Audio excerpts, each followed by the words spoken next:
Assalamualaikum warahmatullahi wabarakatuh. Kami dari kelompok 1 mata kuliah semantik yang diampu oleh Bapak Roni Nugraha Safroni SPD MPD akan mempresentasikan hasil diskusi kami mengenai relasi makna. Yang pertama, pengertian relasi makna. Relasi makna adalah hubungan kebermaknaan antara sebuah kata atau satuan bahasa lainnya dengan kata atau satuan bahasa lainnya. Hubungan kebermaknaan mungkin menyangkut hal kesamaan makna, kebalikan makna, kegandaan makna, ketercakupan makna, dan sebagainya. B. Relasi makna. A. Sinonimi. Farhar tahun 1978 mendefinisikan sinonim sebagai ungkapan berupa kata, frase, atau kalimat yang maknanya kurang lebih sama dengan makna ungkapan lain. Misal, buruk dan jelek, bunga dan kembang. B. Antonimi atau oposisi.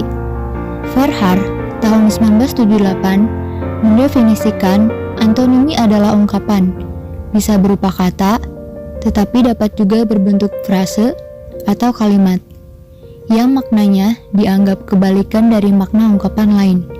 Misalnya, kata bagus berantonim dengan kata buruk, besar dengan kecil, membeli dengan menjual, dan sebagainya.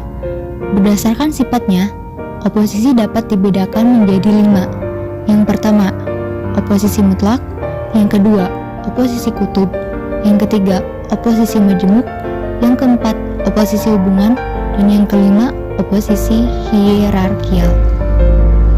C. Yaitu perihal homonimi. Menurut Farhar 1978 mendefinisikan homonimi sebagai ungkapan berupa kata, frase, atau kalimat yang bentuknya sama dengan ungkapan lain tetapi maknanya tidak sama. Lalu yang kedua, homofoni.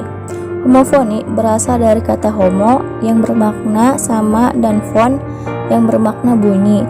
Homofoni adalah kata-kata yang mempunyai bentuk yang berbeda, maknanya berbeda tetapi mempunyai bunyi yang sama. Misal, kata bank dan bank.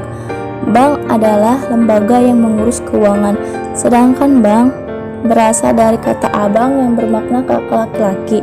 Lalu untuk yang ketiga, homografi. Homografi secara etimologi berasal dari kata homo yang bermakna sama dengan graf yang bermakna tulisan.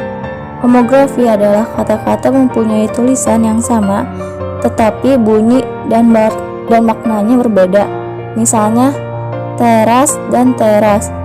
Teras yang pertama dilafalkan teras bermakna inti kayu, dan teras yang kedua dilafalkan teras yang bermakna bagian dari rumah. Hiponimi dan hipomimi. Hiponimi menurut Farhar yaitu ungkapan biasanya berupa kata, tetapi kiranya dapat berupa frase atau kalimat yang maknanya dianggap merupakan bagian dari makna suatu ungkapan lain. Hipomimi adalah kebalikan dari konsep hiponimi. Konsep hiponimi dan hipermimi mengandaikan adanya kelas bawahan dan kelas atasan, adanya makna sebuah kata yang berada di bawah makna kata lainnya.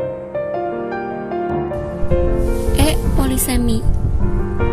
Polisemi lazim diartikan sebagai satuan bahasa, terutama kata frase yang memiliki makna lebih dari satu.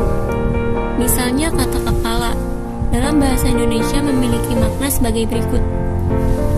Bagian tubuh dari leher ke atas artinya seperti terdapat pada manusia dan hewan. Bagian dari sesuatu yang terletak di bagian atas atau depan yang merupakan bagian yang penting artinya kepala kereta api, kepala meja. Bagian dari sesuatu yang berbentuk bulat artinya kepala paku, kepala jarum. Pemimpin atau ketua artinya kepala sekolah, kepala kantor. F. Ambiguitas. Ambiguitas adalah ketaksaan, sering diartikan sebagai kata yang bermakna ganda. Pengertian ambiguitas hampir sama dengan pengertian polisemi. Perbedaannya terletak pada kegandaan kata. Sedangkan kegandaan makna pada ambiguitas berasal dari frase atau kalimat dan terjadi akibat penafsiran struktur gramatikal yang berbeda. Misalnya, buku sejarah baru.